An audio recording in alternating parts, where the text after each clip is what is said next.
those of you on YouTube, this is Wild Geese, the poem by Mary Oliver, set to original music.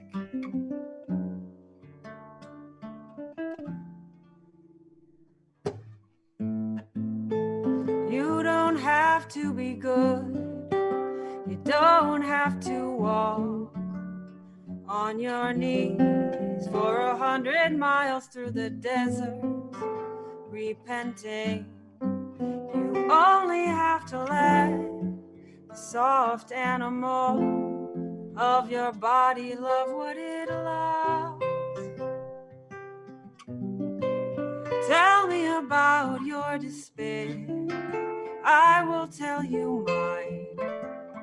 Meanwhile, the world goes on. Meanwhile, the sun and the clear pebbles of the rain are moving across the landscapes.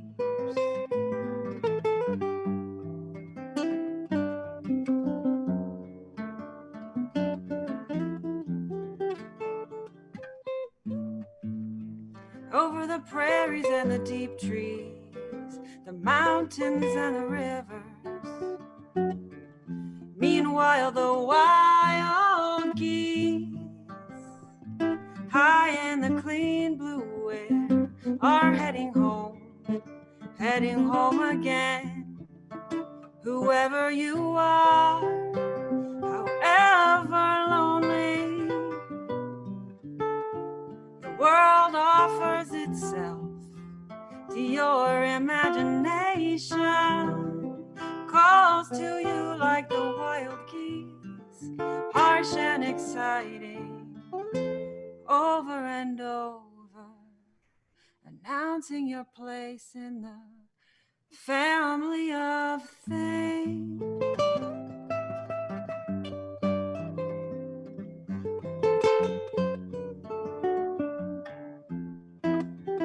You don't have to be good, don't have to walk on your knees for 100 miles through the desert repenting.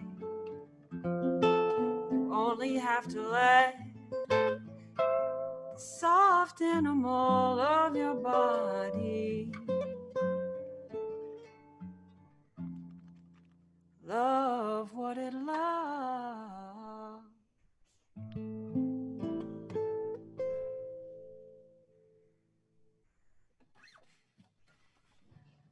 The one and only, the amazing Eleanor Dubinsky and Dario Acosta-Teich, the Remote Daily House Band, the artists in residence who are supporting us here on Remote Daily every day. Thank you, thank you, thank you so very much for making every day better ever since you showed up with us on Zoom for the first time. Today is Tuesday, May 5th. My name is Felix Seltner, and I'm very excited to host you live from balmy New York City here in our virtual cafe, where we gather to connect innovators for a daily dose of inspiration and support. In the first half of the hour, we host an amazing guest, and we also live stream these conversations on LinkedIn Live and YouTube and elsewhere. And in the second half, we give Remote Daily to you to connect with each other in breakout rooms here on Zoom. You can always chime in if you're on a live stream at remotedaily.co and sign up to be here live with us. My team and I think I can say look forward to this every day. We have made many new friends here who join us every day. We have a sponsor, Clicksoon, leading the meeting revolution, who's supporting us. We have wonderful guests. Today's guest is teaching us about, us lucky at home workers, about something many of you probably have thought about already. How can I build a personal brand in these times, maybe even have a brand new one without leaving the house? We then have this band that you just heard surrounding this entire hour, and we couldn't be happier. So why are we really here is a different question. We are really here because we work through a crisis together. And there are many of us who go through a difficult time.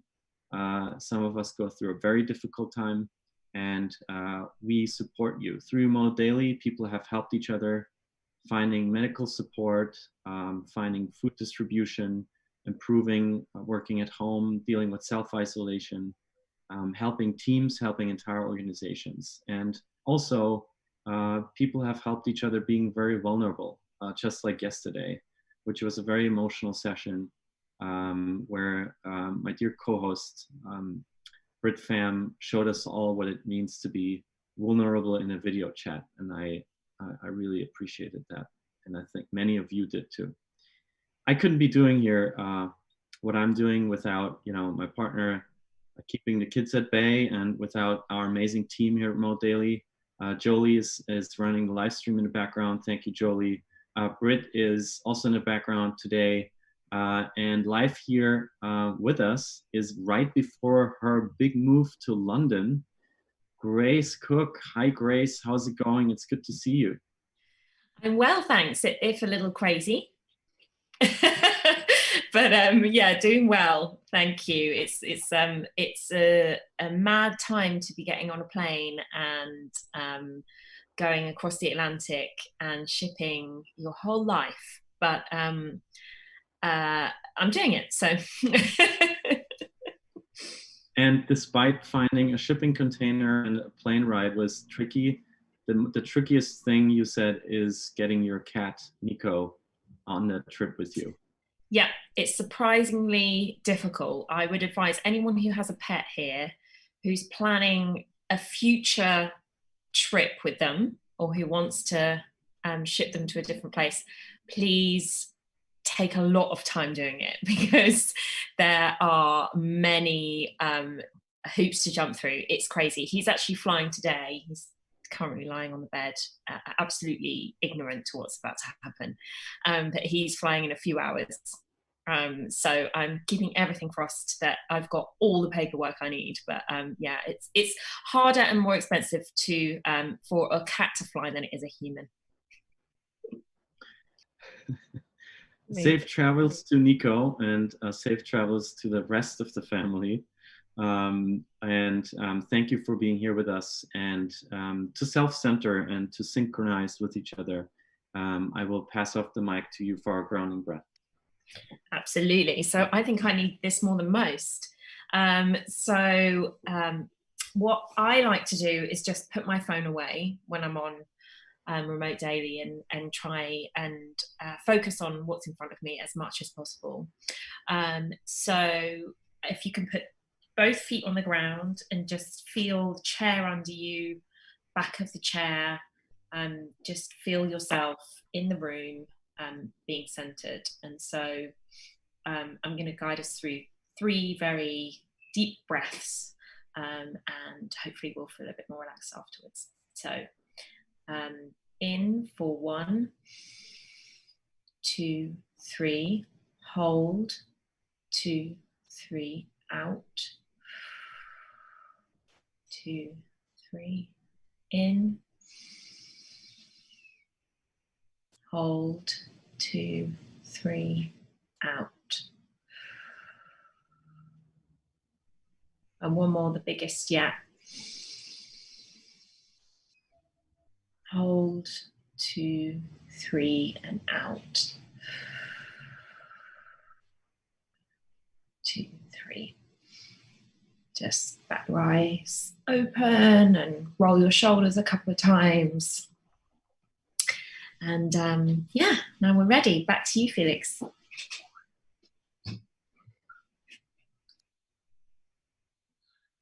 Thank you so much, Grace. I'll never forget Mark Cuban breathing with us last week. And it's always amazing to see our speakers and everybody who's new with us to breathe with us. I think it's a beautiful moment of synchronizing. And to go a little further, I invite you all, if you feel comfortable, to just turn on your video and swipe on your Zoom app. Swipe so you can see everybody who's on the call and has their video on, or click on gallery view in your desktop Zoom app. And because it's so beautiful, there are so many beautiful people here, and some of them are here with us every day. Special shout out to Tommy, Joe, Deborah, Kyoko, John. I see Annalena Brenda, Linda, many people that have been here, coming back frequently. And I, of course, want to say hi to everybody who's here for the first time. Oh, of course, I forgot Ines joining us from Croatia. Hi, Ines, good to see you, John. And Michelle, of course, welcome back. And Ray, Viket, Yvonne, Karan, Jen, Ibrahim, Hazel, Christine, Brenda, Brandon. Thank you so very much for joining us today. It's a pleasure. Big shout out to you. And of course, to all of you who are joining us on the live stream. This is an open Zoom call. It's a safe space. Be respectful with one another. And please make use of the chat to get your questions out there. And now, please grab whatever is next to your screen. In my case, it's a glass of water. Maybe you have coffee or wine over there in Europe. And let's cheer to one another. It's good to have you. Welcome to Remote Daily. This is your virtual cling.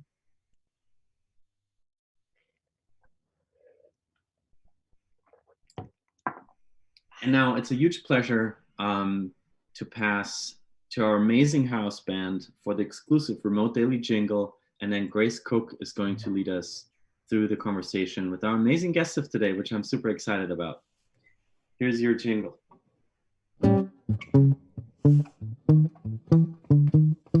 This is Remote Daily, your daily dose of inspiration. This is Remote Daily, an oasis of innovation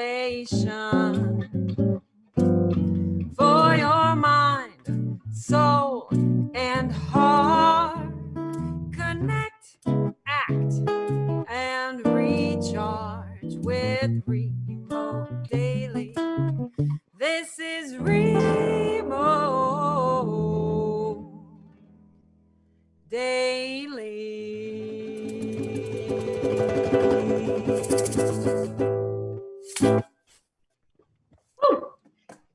Thank you so much, Eleanor and Darius. I never thought that we would have a jingle. I never imagined that we would have something as cool as a jingle. So thank you. It feels like a proper talk show. But thanks. And thank you to everyone who's joining. And I know we've got some newbies, as Felix said, and some very loyal people who join us every day. So welcome, everyone. And I'm super excited to be hosting today and to introduce you to our amazing guest. And we were actually introduced, Susan and I were introduced through a marketing agency that I used to work for, and that's my background. I used to work in marketing, specifically employee comms. I did that for 10 years. And it's funny how, you know, a marketing agency in London that now has an office over in New York can then introduce me to someone who we host on this show. So it really is a small world. But Susan is the founder and CEO of Emerging Media, which is an innovations communications consultancy that really specializes in this kind of innovation storytelling piece. And I'm excited today because we're going to dig into what a personal brand is, which I know is a kind of hot topic, but also a slightly confusing one. I usually do a bit more of a bio, but because yours is so interesting, Susan, I want to do that second. But first, I want to say hello and welcome and give you a virtual round of applause. Welcome, Susan.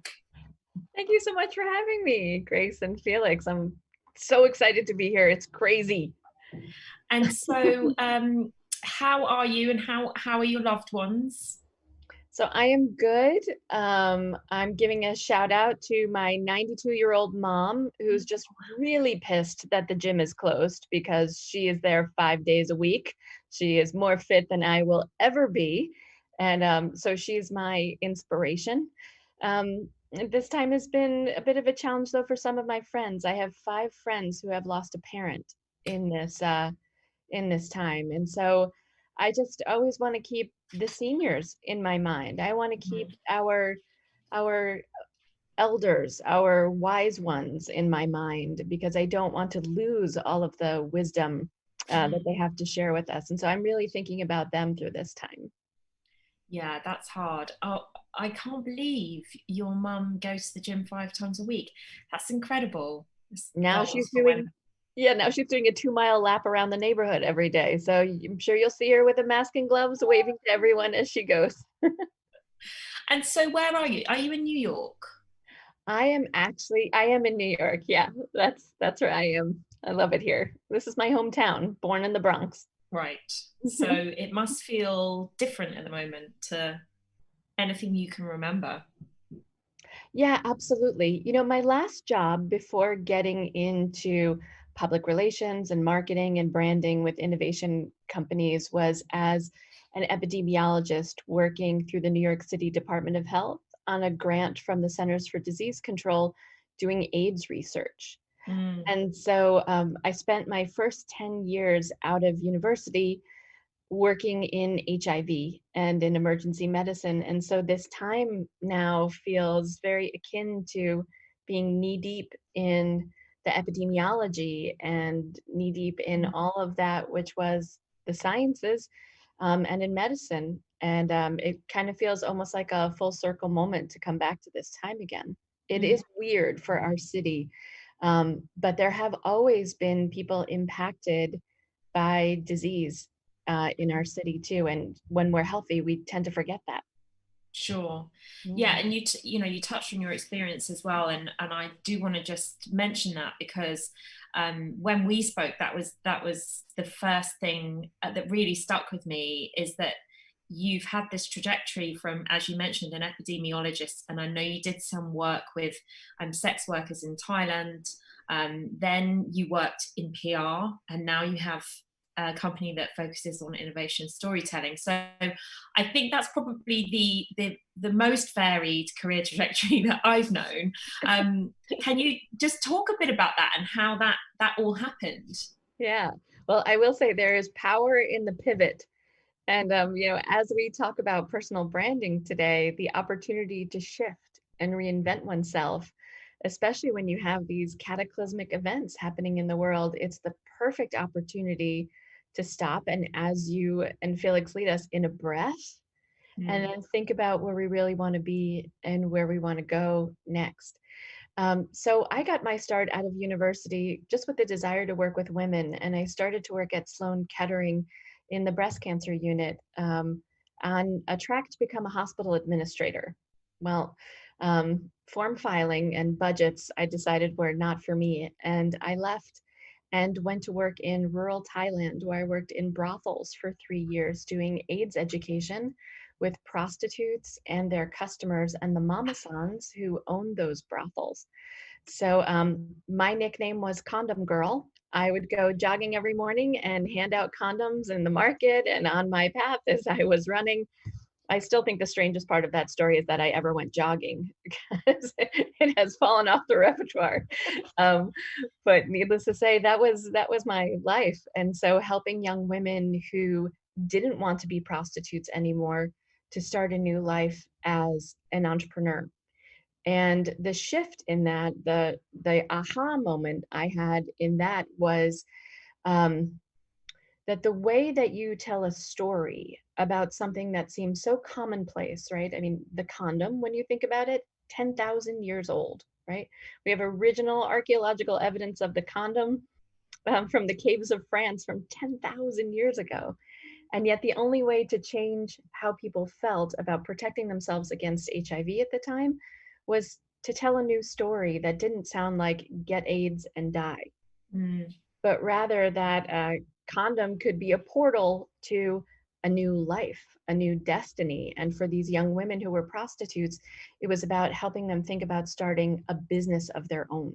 And so that was my life for 3 years, helping women who were prostitutes and turning them into small business owners. That's a shift. How's that for a shift in personal branding? That's pretty. And so what, just to dive into that a little bit, what types of businesses were they creating? Yeah, so if you can imagine this girl from the Bronx teaching Thai women chicken raising, pig raising, duck raising, and then shifting also into more professional services careers. I mean, we had 2 computers in our office for 16 people, but we started to teach them computer skills, typing skills, secretarial skills, and then into manufacturing. So shoe factories, Nike was opening a shoe factory in Bata from Canada. And then also gem cutting. So northern Thailand is home to rubies and emeralds and sapphires. And so teaching women how to take those raw materials and cut them into ready to go jewelry. And then also handicrafts for the giant tourism industry that would come. Wow, that's also pretty varied. Yeah, so we felt that when we could help women see a destiny that was different from the one that they were currently living, we could give them a reason to protect themselves, prevent the spread of HIV, and share the message, which was the most important part, which was getting a different message to go viral. Yeah, yeah. And so I can see the kind of link, I guess, between the storytelling piece that you're mentioning as we go along through this and the importance of that. And then what you went on to do in terms of pivoting to PR, was that directly related because of that link you saw? No. Oh. My move to PR was the result of a very awful blind date with a senior editor at Forbes magazine.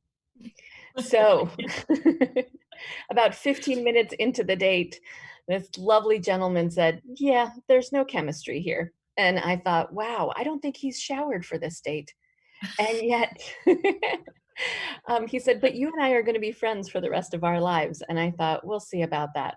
Well, long story short, I went to his wedding. He went to my wedding. He's the head of the journalism department at NYU, and I lecture at his to his classes once a semester, talking to them about what every journalist needs to know about PR.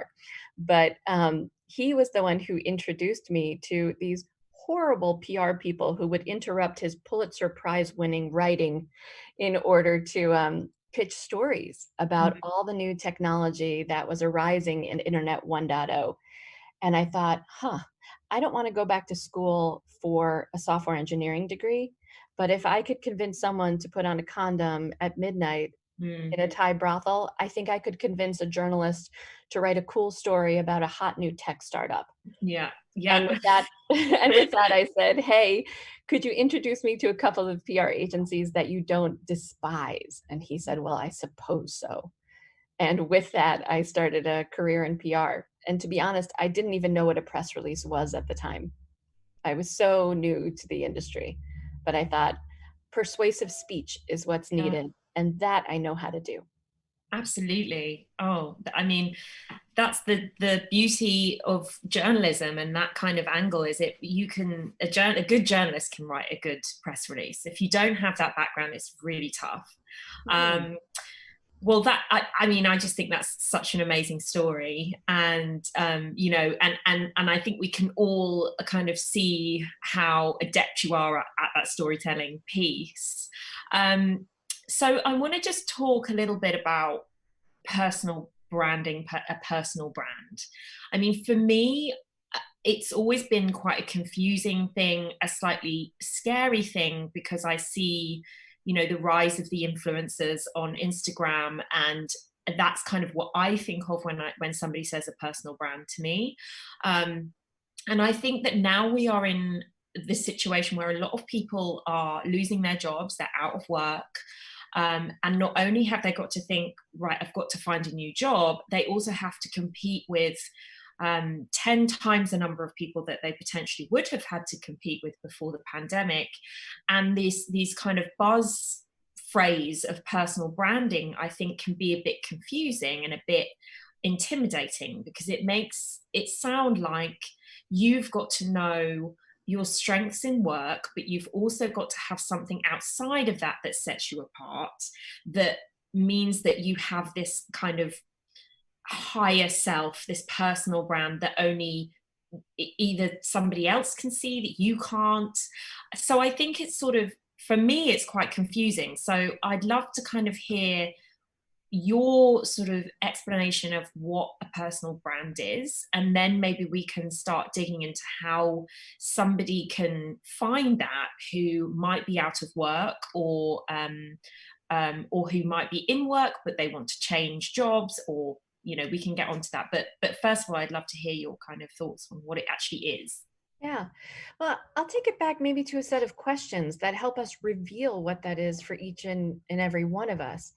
You may start off by putting the work moniker aside.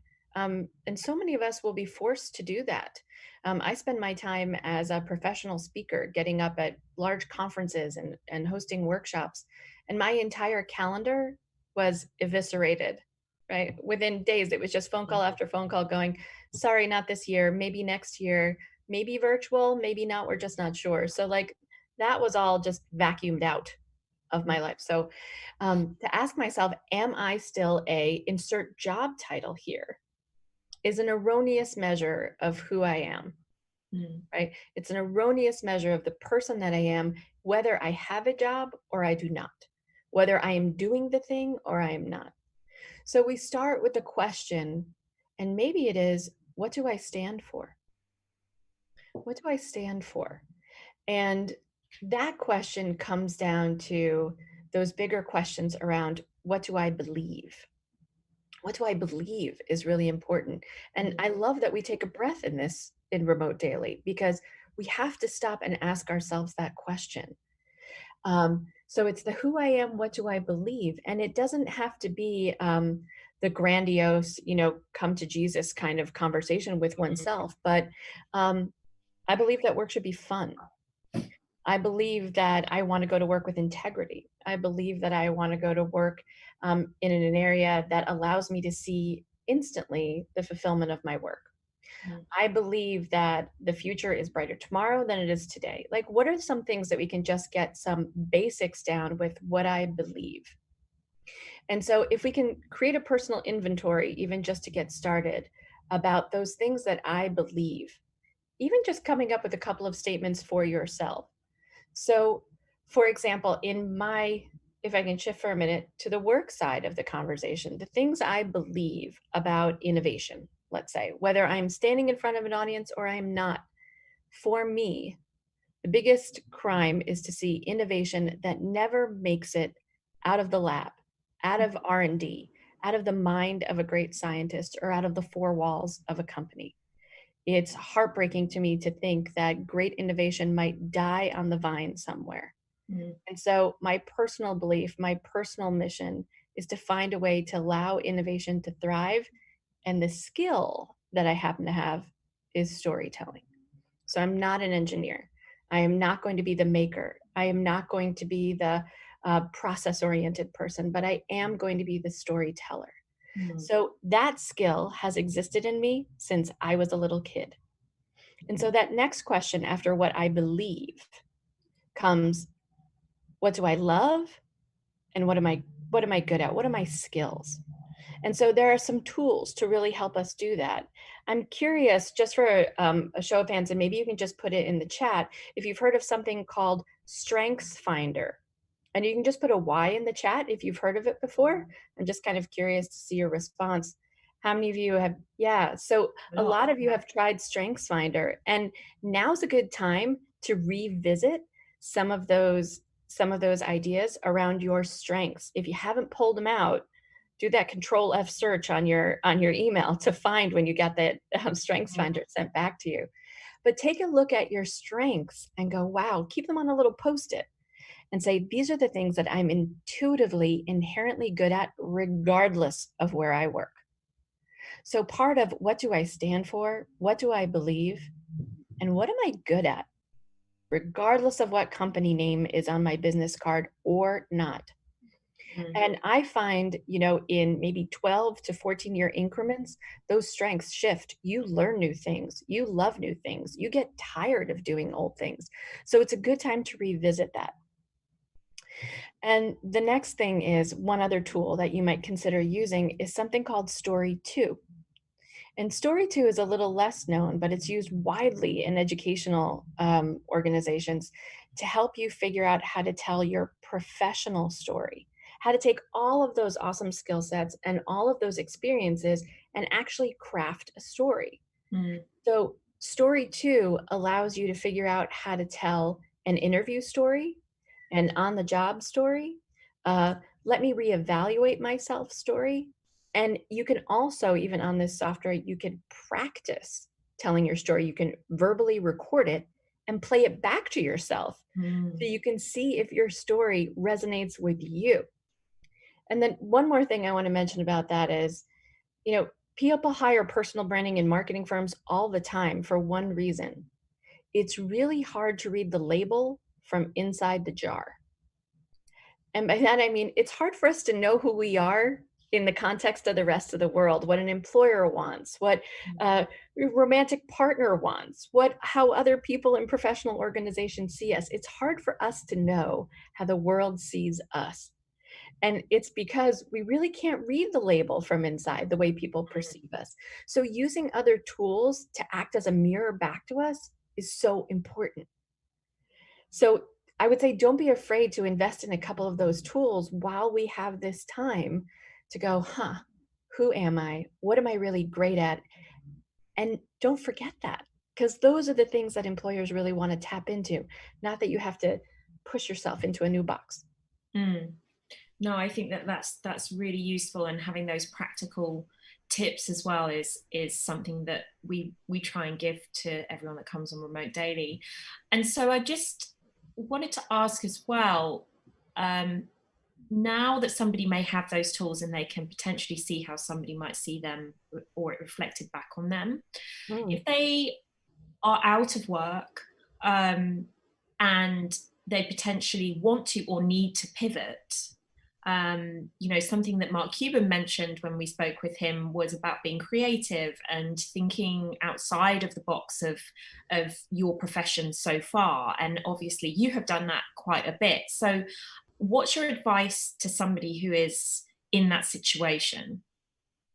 Yeah, so I love his idea about creativity. And, some of us say, oh, I wish I were more creative. Well, the act of waking up each day and creating the experience of living is being creative. So I would ask yourself, what's the best way when you see those incredible strengths? What is the best way that you could bring those to life? And I think this is really the question that an employer wants to know. Great, I know you're detail oriented. I know you're an excellent cheerleader. You're super organized. You're a great ideator, whatever those skills are. The question to ask yourself next is, how do I like to bring those things to life? It's the how, right? So if you think of Simon Sinek and his why, how, what, the how is, how do I enjoy bringing those skills into the world? Am I a maker? Am I a creator? Am I someone who likes to write and likes to blog, which is one way of representing our personal brand? Would I prefer to be more artistic, more musical, like Eleanor and Dario? Or, is there a way that I can be a supporter, a behind the scenes person? So for example, this time of COVID was making me crazy because I like volunteering, but I was terrified to think about going and working in a homeless shelter or doling out food, which would have been my impetus in my 20s. But now at 49, that feels terrifying for some reason. So I thought, what can I do with these 2 marbles in my coconut that I could share with somebody else maybe? And so I found nonprofit organizations that were in need of PR, marketing, messaging, branding help. And I thought, I'm just going to volunteer my time. I'm going to find small business owners who can take my skills and I can coach them now on how to survive COVID. And so that kind of initiative of thinking about what are the ways that I could use my skills that may not sound like an Instagram influencer. Those are the ways that you'll feel most satisfied and have something to add to your resume after this is all over, or even during. And I also find that volunteering opportunity now is the new networking in the time of COVID. So who would have thought that I would be connected with, the guys in innovation and diversity and inclusion for helping minority and women entrepreneurs at this time? Who'd have thunk? That certainly wasn't my intention, but boy, what a nice byproduct. And the other thing is, if you're really good at bringing people together, if that's one of your skills, like clearly Felix's skill of bringing people together, Could you just plan an impromptu lunch club of the people who are in your network? Could you draw people together who are out of work but still have brilliant minds and say, let's keep networking. Let's get together. I want to connect you with. And so that leaves this other part of the personal branding, which is give before you get. Mm-hmm. You know, the intention around a brand, and we say this with big brands, is I always ask clients, what is the promise that you will make to a customer that you will never break? And I think as job seekers, we ask ourselves the same question. What is the promise that I would make to an employer, to a coworker, to a customer that I would never break? What if that was the mantra that led on your resume when you go to apply for your next job? So thinking about that own personal value, that's the brand value. Yeah. And if you are setting up a blog and Instagram, what's the promise I make to my audience that I'll never break? So some of that might be around consistency, right? Once a week, I'm going to promise to do this. I'm going to promise to be here. Or you are going to get my snarky sarcasm every time that you engage with me. You are going to get a wildly funny joke, or you are going to get my someone save me, right? Whatever that thing is.